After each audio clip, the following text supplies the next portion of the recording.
पुण्यात्माओं, समर्थ का शरणाग हो रंग होरी हो, कदे न हो ए काज राम रंग होरी हो।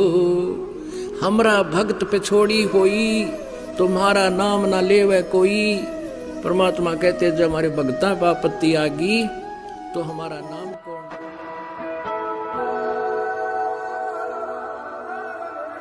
यदा यदा हि धर्मस्य ग्लानिर्भवति भारत, अभ्युत्थानम् अधर्मस्य तदात्मानं सृजाम्यहम्। यदा यदा हि धर्मस्य ग्लानिर्भवति भारत, अभ्युत्थानम् अधर्मस्य तदात्मानं सृजाम्यहम्। बंदी छोड़ सतगुरु रामपाल जी महाराज जी की जय हो।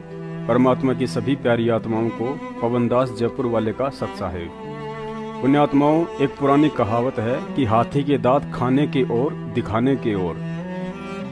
संत रामपाल जी महाराज जी के शिष्य एक तरफ तो देश दुनिया में प्रचार करते फिरते हैं कि संत रामपाल जी महाराज पूर्ण परमात्मा हैं, और फिर उसी पूर्ण परमात्मा की हिसार जेल से रिहाई के लिए 2 कौड़ी के राजनेताओं व अधिकारियों के सामने ज्ञापन देकर भीख मांगते फिरते हैं कि हमारे परमात्मा को जेल से रिहा करो।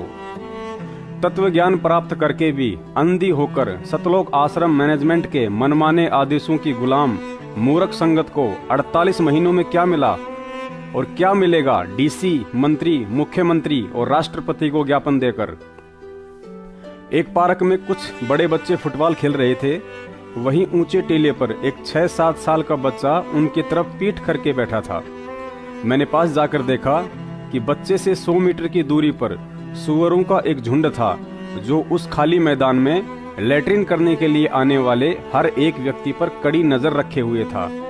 आदमी के नीचे बैठते ही सुअर उनके आसपास खड़े हो जाते और जैसे ही उठकर चलने को होता तो झट से उस लैट्रिन पर टूट पड़ते। संगत को ऐसा नहीं लगता कि उन सुअरों जैसी हालत आज संगत में कुछ पढ़े लिखे और थोड़ी बहुत जानकारी रखने वाले उन तमाम भक्तों की हो रही है, जो मनवश सतलोक आश्रम मैनेजमेंट के मान बढ़ाई और चौधर वाले झांसे में उलझ चुके हैं। ऐसे लोग कड़ी नजर रखते हैं कि फला तारीख को कौन सा मंत्री कहां भाषण देने जा रहा है, फला दिवस कौन सा मुख्यमंत्री किस रैली को कहां संबोधित करने वाला है, या फिर भारत के राष्ट्रपति जी किस दिन किस बड़े सम्मेलन में शामिल होने जा रहे हैं। और फिर उस सुअर की तरह जब तक वह मंत्री, मुख्यमंत्री या राष्ट्रपति भाषण देता है तब तक तो शांत, और जैसे ही वह भाषण देकर चलने को होता है तो उसी समय पागलों की भांति शील, संतोष, विवेक, दया, अक्षमा को पैरों तले रौंदकर, हाथों में बैनर, सिर पर काली पट्टी बांधकर हुटिंग करनी शुरू कर देते हैं और अगली सुबह मीडिया के माध्यम से दुनिया के लिए एक प्यारा सा संदेश छोड़ देते हैं कि हम जगत गुरु तत्वदर्शी परम संत रामपाल जी महाराज बरवाला जिला हिसार हरियाणा वाले के शिष्य हैं, और हमारे गुरु जी ने हमें यही शिक्षा दी है जिसका हमने सबके सामने आज प्रदर्शन किया है। पुण्यात्माओं, एक कहावत है कि मंदिर बना ही नहीं और भिखारी पहले ही आ गए। संत रामपाल जी महाराज जी ने दिन ब दिन गिरते सामाजिक व आध्यात्मिक स्तर को बचाने के लिए जिस तत्व ज्ञान की स्तंभ लगाई थी, आज मनवश सतलोक आश्रम मैनेजमेंट उसी स्तंभ में दीमक बनकर उसे दिन ब दिन खोखला करता जा रहा है। दुनिया के सबसे बड़े महामूर्खों का एक झुंड है सतलोक आश्रम मैनेजमेंट, जिन्हें आध्यात्मिक ज्ञान तो दूर अभी तक सामाजिक ज्ञान भी नहीं है। फिर ऐसे में प्रशासनिक और न्यायिक ज्ञान की तो बात ही करना व्यर्थ है। एक तरफ तो यह मूर्खों का झुंड हाथों में मिलावटी ज्ञान गंगा पुस्तक लेकर तत्वज्ञानी बन जाता है और दुनिया को संदेश देता फिरता है कि संत रामपाल जी महाराज परमात्मा है, ब्रह्मा विष्णु महेश तो उनके चरणों की धूल है, वे सर्वशक्तिमान और सारी सृष्टि के रचयिता हैं। और दूसरी तरफ उन्हीं हाथों में काली पट्टी, बैनर और झंडे लेकर ब्रह्मा विष्णु महेश के चरणों की धूल मंत्री, मुख्यमंत्री और राष्ट्रपति को ज्ञापन देकर भीख मांगते फिरते हैं कि हमारे गुरुजी संत रामपाल जी महाराज जी को जेल से रिहा करवा दीजिए। यह मूर्खों का झुंड लाखों की संगत को भ्रमित करता फिरता है कि बरवाला कांड संत रामपाल जी महाराज जी की लीला है और वे हिसार जेल में लीला करने गए हैं। तो दूसरी तरफ ज्ञापन और रैली के माध्यम से प्रशासन को भड़काने के लिए उन्हीं भोले भक्तों को पाठ पढ़ाते हैं कि अपने गुरुजी के साथ सरकार ने अन्याय किया है और बरवाला कांड कुछ भ्रष्ट जजों की साजिश है जिसके खिलाफ हमने काला दिवस यानी ब्लैक डे मनाना है। अरे मनवस मूर्खो, यदि बरवाला कांड लीला है और जब तुम्हें यह पता था कि 18 नवंबर 2014 को गुरुजी हिसार जेल में लीला करने जा रहे थे, तो तुम अकल के अंधों ने उनकी लीला में कमांडो बनाकर बच्चों व महिलाओं को ढाल बनाकर क्यों बाधा उत्पन्न करके गुरुद्रोही वाले कार्य कर डाले? और उस समय हजारों की संख्या में भोली संगत को भी ढाल बनाकर गुरुद्रोही बना डाला। फिर क्यों तुम लोग जगह जगह मंत्रियों को ज्ञापन देकर, रैलियां निकालकर और काला दिवस मनाकर सरकार को दोष दे रहे हो? फिर क्यों भोले भक्तों के कंधों पर बंदूक रखकर जगह जगह धरना देकर सरकार से सीबीआई जांच की मांग कर रहे हो? फिर क्यों वकीलों की फौज करके हिसार जेल में लीला कर रहे संत रामपाल जी महाराज जी की जबरदस्ती जमानत का नाटक करके उनकी लीला में बाधा उत्पन्न कर रहे हो? फिर क्यों बेचारे भोले भक्तों को वकीलों की फीस के नाम पर और दान के नाम पर लूट रहे हो?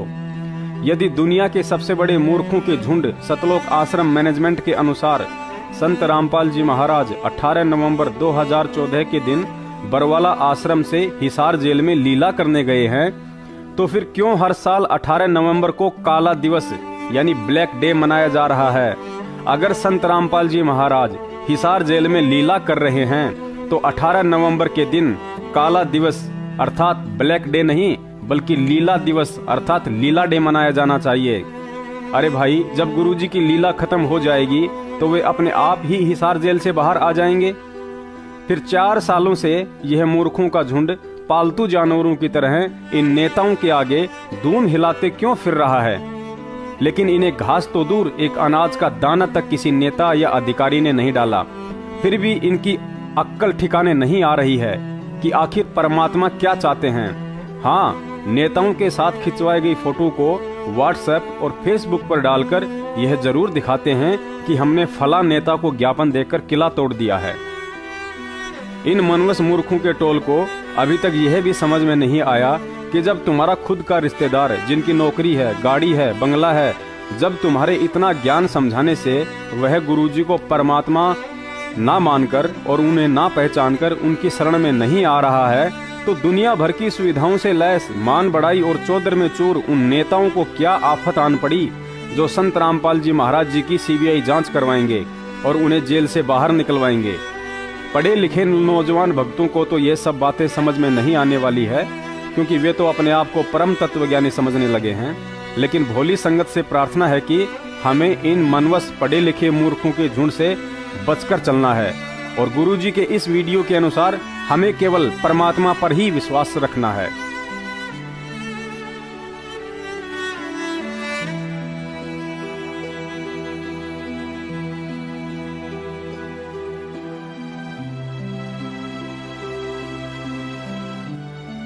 कि इन राजनेताओं से हटकर तुम भगवान की तरफ चलो एक बार। और ये फिर क्योंकि दिन में 100 झूठ बोलने पड़े हैं, क्योंकि 10 आदमी का काम नहीं कर सकता मुख्यमंत्री एक साल में भी ढंग से। और ये एमएलए वगैरह तक कर ही क्या सकते हैं? बस ये गणत थाने में जो अपने मत के होते हैं ना, उनकी सिफारिश कर देंगे, दूसरों के साथ अन्याय करवा देंगे, इतना ये कर सकते हैं। इससे अधिक इनका ब्योत नहीं है। कहने का भाव यह कि ये भी जरूरी है, आवश्यक है, ये अपना व्यवस्था बनाए रखने के लिए। और आप जी इनके पाछा अंडे जाओ हो, ये रुक जाए फिर जाओ ना, ये कुछ कर सकते ना विकास कर पाते, तो इनका पीछा छोड़कर मालिक की तरफ चलो। अब जैसे एक राजा था, वो विशेष बात होती है जिसके पास थोड़ा सा शारीरिक सुख हो जाए और घर में भी सुख हो, 2 पैसे हो जाए, वो बकवाद करा करे। राजा लोग पहले शिकार खेलने जाया करते, यानी अपनी वो पहले तीर तैयार होया करते उन दोनों, तो ऐसे अपनी तीर प्रैक्टिस भी करते थे और मृगों को, जंगली जानवरों को मारते थे निशाने ले लेकर, और फिर उनको घसीट लाते थे वो कुछ शेर शार रखा करते चिड़ियाघर में, वहां डाल देते, कुछ आप खा लेते। तो ऐसे वो जंगल में घूम रहा था, रास्ता भूल गया, भूखा मरा था बुरी तरह। वो किसान खेतों में काम कर रहा था, वहां आ गया। उसने कहा भाई मैं बहुत भूखा हूं और भूख लगी है। तो किसान ने सारी रोटी उसको दे दी और भूखा मरा था, सारी खा गया।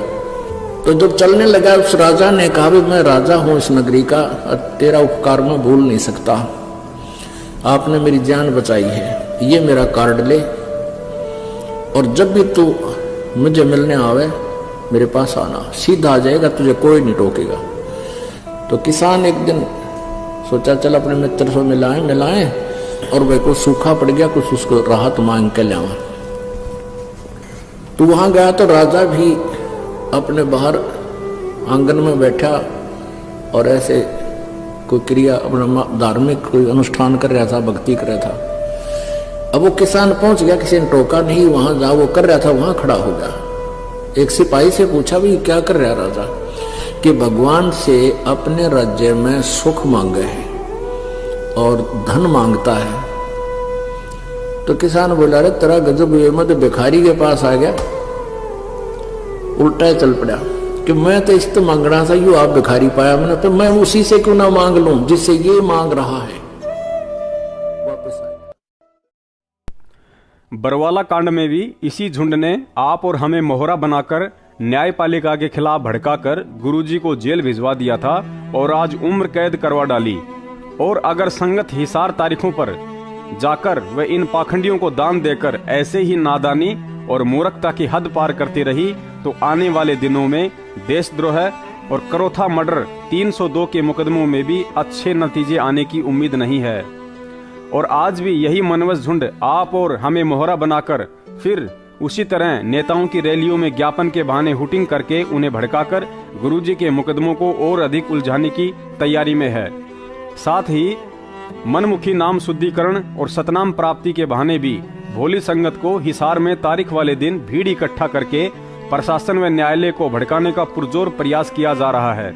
और इस प्रक्रिया में संगत के कुछ पढ़े लिखे नौजवान मनवस मूर्खों के टोल सतलोक आश्रम मैनेजमेंट के अधिक शिकार हो रहे हैं, जिन पर काफी संख्या में संगत विश्वास करती है। संगत से प्रार्थना है सतगुरु का यह भक्ति मार्ग देखा देखी में चलने व फैसले लेने का नहीं, ज्ञान आधार का है। अतः हमें इस गलत फहमी में नहीं जीना है कि नाम ले लिया तो मोक्ष निश्चित है। 650 साल पूर्व भी परमात्मा हमें यही कहा करते थे कि बच्चों भक्ति करो, सब सतलोक चलेंगे, लेकिन कितने पार हो पाए सर्वविदित है, क्योंकि हमने तत्व ज्ञान लेकर भी ज्ञान को आधार ना बनाकर देखा देखी का मार्ग ही पकड़ लिया था। और आज फिर हम वही गलती करते हुए नजर आ रहे हैं। ज्ञान आधार को छोड़कर किसी भी बात या आदेश पर विचार ना करके उसे गुरुजी का समझकर चल पड़ते हैं और यही देखा देखी हमारे पतन का कारण बन रही है। अपनी गलती छुपाने के लिए आज यह मनवस मूर्खों का झुंड सतलोक आश्रम मैनेजमेंट ना जाने 4 साल से क्या क्या मनवस हथकंडे अपना रहा है, लेकिन सफल नहीं हो पा रहा है। अभी भी यदि ये चाहे तो बरवाला कांड में जबरन संत रामपाल जी महाराज जी को तारीखों पर जाने से रोककर इन्होंने जो महागलती की है उसके लिए महेंद्र सहित सभी वांटेड और अन्य दोषी लोग पुलिस को सरेंडर कर अपना दोष स्वीकार करके और अधिक पाप के भागी होने से बच सकते हैं। परमात्मा की दी हुई बुद्धि से लगता है यही इनका अंतिम और अंत का रास्ता है, चाहे तो आज अपनी मर्जी से कर ले या कल को प्रशासन फिर सख्ती से करेगा। जब तक आप जी इन सबूत आधारित तथ्यों को स्वीकार ना करके इन सतलोक आश्रम मैनेजमेंट के नामदान केंद्रों पर जा जाकर दान ज्योति और पाठ के पैसे देकर झूठी पुण्य प्राप्ति की आशा में चढ़ावा चढ़ाते रहोगे, तब तक ऐसे ही ये मनवत षड्यंत्रकारी लोग आत्मा और परमात्मा के बीच के शारीरिक मिलन में कांटे बिछाते रहेंगे। संगत दिन प्रतिदिन अज्ञानता में इन कुपात्रों को दान का रुपया देकर आर्थिक रूप से और पेशी वाले दिन हिसार जाकर शारीरिक रूप से मजबूती दे रही है और इनकी यही मजबूती सतगुरुदेव जी के मुकदमों पर भारी पड़ रही है। यहाँ कोई ये ना समझे कि सतलोक आश्रम मैनेजमेंट हरियाणा के गले की घंटी बन चुके सतसेवक समर्थ सतगुरुदेव जी को निर्बल और असहाय साबित कर रहे हैं। नहीं भक्तों नहीं, हमें ज्ञान आधार से यह भी समझना होगा कि सतगुरु तो समर्थ है, लेकिन इस वक्त वे जिस भूमिका में तत्वदर्शी संत के वेश में आकर ज्ञानोपदेश दे रहे हैं, उसके अनुसार उन्हें अपनी पहचान ज्ञान आधार से करवानी है, ना कि चमत्कार या काल भगवान के अवतारों की तरह जबरन विध्वंस करवाकर, जैसे कि महाभारत, रामायण और बरवाला कांड। अगर परमात्मा ने ऐसे ही करना होता तो आज खेल ही कुछ और होता और ज्ञान आधार से दूर हम सब लूले लंगड़े अज्ञानी सतलोक की आशा छोड़ अपने सुख व स्वार्थों के लिए ही उनके आसपास चिपके रहते और कभी भी सतलोक नहीं जा सकते थे। जैसा कि वर्तमान में जिस राह पर मनवश सतलोक आश्रम मैनेजमेंट स्वयं भी चल रहा है और अपने चमचों, फर्जी नामदान संचालकों तथा जिला व स्टेट कोऑर्डिनेटर्स को चला रहा है। संगत को अपने दिलों दिमाग से गुरुद्रोही सतलोक आश्रम मैनेजमेंट के लठेतों और मध्य प्रदेश के सारनामी विष्णु साहू जैसे गुंडों का भय निकाल फेंकना होगा।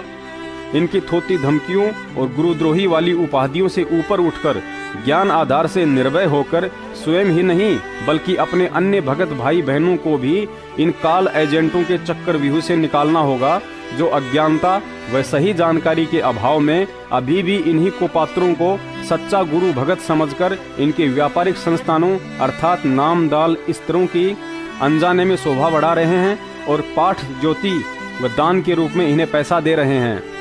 पुण्यात्माओं, तत्वज्ञान आधार से अपने अपने बुद्धि स्तर से अवश्य विचार करें कि हम सभी सत्सेवक भी भगत हैं। हमें भी डर लगता है कि यदि अनजाने में भी कोई गलती हो गई तो भक्ति का नाश होता है, लेकिन सभी सबूत देखकर और आंखों के समक्ष घटित हो रही घटनाओं को देखकर यदि एक भगत सत्य कहने की हिम्मत नहीं रखता या किसी के डराने धमकाने से कायरता दिखाता है, तो ऐसे व्यक्तियों के लिए ही परमेश्वर कबीर साहिब जी ने यह वाणी बोली है कि या तो जननी संत जने के दाता के सूर, नहीं तो रहले बांजड़ी क्यों व्यर्थ गवावे नूर।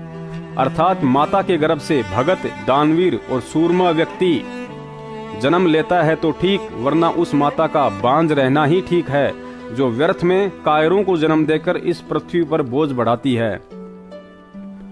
अब निर्णय स्वयं संगत के हाथ में है कि वे सतगुरु के मुख कमल से ऊपर वीडियो में कहे गए वचनों को सच मानकर सत्य का संग करते हुए ज्ञान आधार से अपनी भक्ति और सत्य प्रचार की सेवा करती है, या अंधी होकर इन षड्यंत्रकारियों के बहकावे में आकर समर्थ परमात्मा की रिहाई के लिए दो कौड़ी के नेताओं और अधिकारियों को ज्ञापन देने की नौटंकी और उनके सामने हाथ फैलाकर सतगुरुदेव जी की जमानत की भीख मांगकर हिसार जेल में बैठे समर्थ सतगुरु को अपने जैसा एक सामान्य जीव समझने की गलती करती है।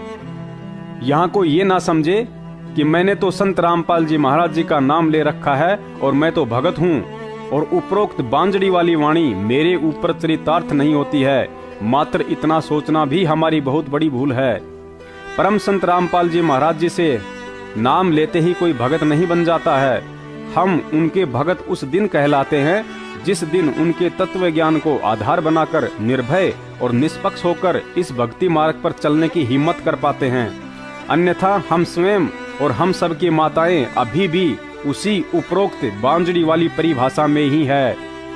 हम भगत हैं या नहीं, इस बात को परखने का एक सीधा सा फार्मूला ऊपर सतगुरुदेव जी की वीडियो है, जिसमें सतगुरुदेव जी ने बरवाला कांड का दोषी सीधा सीधा राष्ट्रीय समाज सेवा समिति अर्थात सतलोक आश्रम मैनेजमेंट हरियाणा को ठहराया है। और इसी मैनेजमेंट और राष्ट्रीय समाज सेवा समिति ने सभी नामदान स्थल खोल रखे हैं तथा संगत को पेशी वाले दिन हिसार भी यही लोग भेजते हैं।